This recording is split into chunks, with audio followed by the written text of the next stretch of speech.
Hi friends, అందరికీ good morning అండి. అందరూ బాగున్నారా? నేనైతే బాగున్నాను. ఈరోజు వీడియోలో అయితే హెల్దీ లడ్డు అయితే చూపిస్తున్నాను. రెసిపీలోకి వెళ్ళిపోయే ముందు నా వీడియో నచ్చితే వెంటనే లైక్ చేయండి, షేర్ చేయండి, కమెంట్ చేయండి. అట్లాగే సబ్స్క్రైబ్ చేయడం మాత్రం మర్చిపోవద్దు. అందరు వీడియోస్ చూస్తారు కానీ ఎవరు సబ్స్క్రైబ్ చేసుకోవట్లేదు. వీడియో నచ్చితే వెంటనే సబ్స్క్రైబ్ చేసుకోండి. ఫస్ట్ ఒక బాండీ తీసుకొని అందులోకి ఏదైనా ఒక కప్ మెజర్మెంట్తో అయితే పల్లీలు అయితే వేసుకోండి. ఈ పల్లీలు మీరు డైరెక్ట్గా ఫ్రై చేసినవి అయినా తీసుకోండి, పర్లేదు. నేను పచ్చి తీసుకున్నాను కాబట్టి లో ఫ్లేమ్లో 10 మినిట్స్ అయినా వీటిని ఫ్రై చేసుకోవాలి. ఎందుకంటే మనం ఎక్కువ ఫ్రై చేసుకోకపోతే ఇవి పచ్చి పచ్చిగానే ఉంటాయి.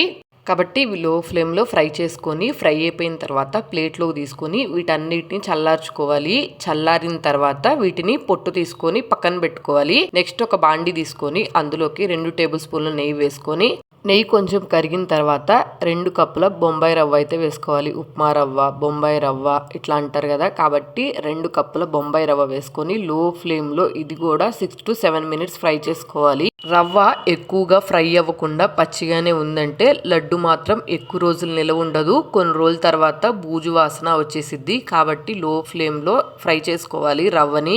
రవ్వ ఫ్రై అయిపోయిన తర్వాత ఒక ప్లేట్లోకి వేసుకొని చల్లార్చుకోవాలి. ఇంతలోకి మనం పల్లీల్ని ఫ్రై చేసుకున్నాం కదా, కాబట్టి వాటిని పొట్టు తీసుకుంటున్నాను నేను.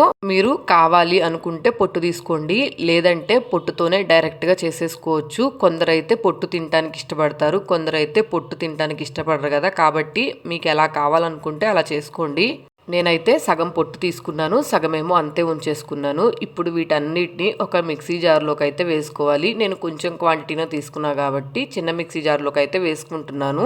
మీరు పల్లీలు తినటం ఇష్టం లేకపోతే ఈ ప్లేస్లో బాదం పప్పు, జీడిపప్పు మీకు కావాల్సినవి అయితే యూజ్ చేయొచ్చు. పల్లీలన్నీ వేసుకున్న తర్వాత 1 కప్పు పుట్నాలు అయితే వేసుకుంటున్నాను. పుట్నాలంటే ఏంచిన శనగపప్పు అంటారు కదా, అవైతే వేసుకుంటున్నాను. ఇప్పుడు వీటన్నిటిని ఇట్లా పౌడర్ లాగా అయితే చేసేసుకున్నాను. ఇందాక రవ్వను వేయించుకొని మనం ప్లేట్లో పెట్టుకున్నాం కదా, ఆ రవ్వలో అయితే మనం మిక్సీ చేసుకున్న పల్లీలు, పుట్నాల పొడి అయితే వేసేసుకోవాలి. ఒకసారి కలిపేసుకోండి. ఎక్కడైనా పలుకు పలుగ్గా ఉందేమో చూసుకోండి. నేనైతే పలుగ్గానే ఉంచుకున్నాను. ఇప్పుడు ఇందులోకి స్వీట్నెస్ కోసం అయితే నేను ఒక పెద్ద కప్పు నిండా అయితే బెల్లం యూజ్ చేస్తున్నాను. మీరు కావాలనుకుంటే బెల్లం వద్దనుకుంటే షుగర్ కూడా యూజ్ చేసుకోవచ్చు. నేనైతే 1 టేబుల్ స్పూన్ షుగర్ యాడ్ చేసుకున్నాను. మనం తీసుకున్న రవ్వ, పుట్నాలు, పల్లీలకి పర్ఫెక్ట్గా అయితే సరిపోయే బెల్లం అయితే తీసుకున్నాను. ఒక పెద్ద స్పూన్ నిండా అయితే షుగర్ యాడ్ చేసుకున్నాను కదా, ఇట్లాగా బెల్లము, షుగరు 2 కలుపుకొని మిక్సీ జార్లోకి వేసుకున్నాం అనుకోండి, మొత్తం పేస్ట్ లాగా అయితే అయిపోతుంది. ఈ పేస్ట్ని తీసుకొని వెళ్ళి మనం ముందుగా పొడి చేసుకొని ఉంచుకున్నాం కదా, ఆ మిశ్రమంలో అయితే వేసేసుకోవాలి. ఒకసారి వేసుకొని మొత్తం బాగా కలిసిపోయేటట్టు కలుపుకోవాలి. నెక్స్ట్ ఇక్కడ క్లిప్ మిస్ అయింది, ఇలాచీ పౌడర్ కూడా యాడ్ చేసుకోండి. మీరు కావాలనుకుంటే గీలో ఫ్రై చేసుకున్న బాదం, జీడిపప్పు, కిస్మిస్ అవి కూడా యాడ్ చేసుకోవచ్చు. నేనైతే యాడ్ చేయలేదు. బెల్లం మొత్తం వేసిన తర్వాత జారులో అయితే కొంచెం బెల్లం ఉంచుకొని అందులో ఒక 2 టేబుల్ స్పూన్లు పాలు వేసుకొని ఒకసారి కలిపేసుకొని ఆ పాలను ఇందులో వేసేసుకొని ఒకసారి మొత్తం బాగా కలిసిపోయేటట్టు కలుపుకోవాలి. మనం చేసి ఉంచుకున్న పౌడరు, అలాగే బెల్లము, షుగరు ఇవన్నీ బాగా కలిసిపోయిన తర్వాత కరెక్ట్గా స్వీట్నెస్ సరిపోయిందా లేదా అని చెక్ చేసుకోవాలి. స్వీట్నెస్ సరిపోతే వీటన్నిటిని ఉండల్లాగా అయితే చుట్టుకోవాలి, లడ్డూల్లాగా. నేనైతే గీ యాడ్ చేసా కదా ఫస్ట్, మళ్ళీ ఇంకా గీ యాడ్ చేయట్లేదు. మీరు కావాలనుకుంటే ఈ టైంలో గీ కూడా యాడ్ చేసుకోవచ్చు. ఈ హెల్దీ లడ్డూలు అయితే పిల్లలకి చాలా మంచిదండి.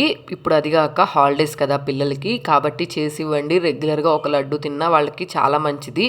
అది కాక అమ్మవారి నవరాత్రులు కదా, కాబట్టి మనం ముందు చేసుకుని ఉంచుకున్నాం అనుకోండి, అమ్మవారికి రోజు ఒక లడ్డు నైవేద్యంగా పెట్టి అది మన ప్రసాదంగా అయితే తీసుకోవచ్చు కదా. ఆ ప్రాసెస్ మీద కూడా ఈ లడ్డు చేసుకోవచ్చు. ఇందులో ఇంకా మీరు కావాలనుకుంటే కొబ్బరి పౌడర్ అంటే పచ్చి కొబ్బరి పౌడర్ కానీ లేకపోతే ఎండు కొబ్బరి పౌడర్ కానీ యాడ్ చేసుకోవచ్చు. అంటే మనం గీలో ఫ్రై చేసుకొని కలుపుకున్నామంటే పచ్చి స్మెల్ రాకుండా అయితే ఉంటుంది. రవ్వ లడ్డు అయితే మనం ఎప్పుడు చేసినా కానీ ఒకే ప్రాసెస్లో రెగ్యులర్గా చేసి బోరు కొట్టేస్తుంది కదా, అలాంటప్పుడు మీరు రవ్వ లడ్డుని ఇట్లా డిఫరెంట్గా కూడా ట్రై చేయొచ్చు. ఇంకా ఇందులో మీరు జీడిపప్పు పౌడరు, బాదం పప్పు పౌడరు, అవిసె గింజల పౌడరు ఇట్లాంటి హెల్దీ ఫుడ్కి సంబంధించిన పౌడర్స్ కూడా యాడ్ చేసుకోవచ్చు.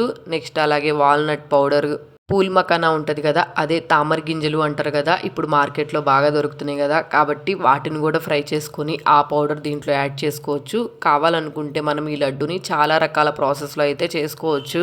నేనైతే మా పిల్లలు పల్లీలు పుట్నాలు తినరని చెప్పి వాళ్ళకి ఈ విధంగా అయితే లడ్డు చేసి ఇచ్చాను.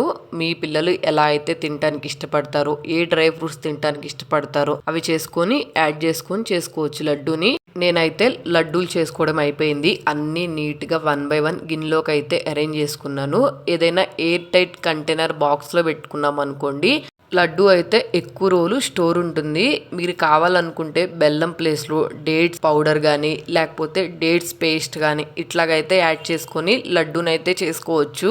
మీరు ఇందులోకి కావాలనుకుంటే హనీని కూడా యాడ్ చేసుకొని లడ్డూలు చేసుకోవచ్చు. ఒక 4-5 టేబుల్ స్పూన్ దాకా హనీ వేసుకొని లడ్డు చుట్టుకోవడానికి పర్ఫెక్ట్గా వస్తుందా రావట్లేదా అని చూసుకొని దాన్ని బట్టి అయితే మనం కావాల్సిన యాడ్ చేసుకొని లడ్డూలు అయితే చుట్టుకోవచ్చు. పిల్లలు హెల్దీగా ఉండాలనుకుంటే రెగ్యులర్గా ఒక లడ్డు అయితే ఇవ్వండి, వాళ్ళైతే తినడానికి ఇష్టపడతారు. అలాగే రోజుకొక లడ్డు స్నాక్స్ బాక్స్లో అయినా పెట్టివ్వచ్చు. ఎందుకంటే పిల్లలందరూ కలిసి ఉన్నప్పుడు పిల్లలు అయితే ఏది పెట్టినా తినేస్తారు కదా, కాబట్టి దాన్ని బట్టి మనమైతే ఈ లడ్డు హెల్దీగా చేసుకోవచ్చు. మీరు ఈ హెల్దీ లడ్డూని ఒకసారి ఇంట్లో ట్రై చేసి ఎలా వచ్చింది ఏంటి టేస్ట్ ఎలా అనిపించింది, అలాగే మీ పిల్లలు ఇష్టంగా తిన్నారా లేదా అని చెప్పి కింద కమెంట్ సెక్షన్లో కమెంట్ చేయడం మాత్రం మర్చిపోవద్దు. అలాగే అందరు వీడియో చూస్తున్నారు కానీ ఎవరు సబ్స్క్రైబ్ చేసుకోవట్లేదు. వీడియో నచ్చితే మాత్రం ఖచ్చితంగా సబ్స్క్రైబ్ చేసుకునే వెళ్ళండి. మీకు ఉపయోగపడితే మీ ఫ్రెండ్స్కి ఫ్యామిలీ మెంబర్స్ కూడా షేర్ చేయండి.